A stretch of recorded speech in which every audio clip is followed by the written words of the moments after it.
Today we're going to look at one of the factors a buyer should consider when putting in an offer on a property here in West Hartford, Connecticut. It's a bit of a myth, if you will. Before we dive into the video, if you find the videos helpful, please give us a subscribe. That tells me that the information I'm providing does help. And if you have any questions at all, don't be shy. We get calls, texts, emails all the time from people watching these videos with questions about West Hartford in general. My team and I, we're always happy to help. So let's dive right into it and take a look.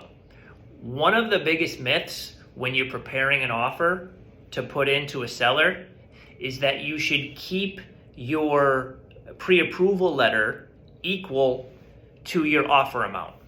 Here's what I mean. If a seller is selling a home for $400,000 and the buyer wants to offer $390,000, one of the strategies out there is that the buyer should put $390,000 on the pre-approval letter.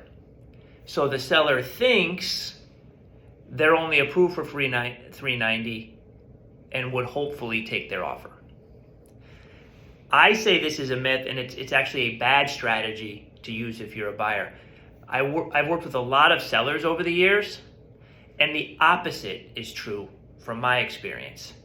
A seller wants to make sure the buyer is well qualified. Yes, it's about price. Yes, the seller wants a good price.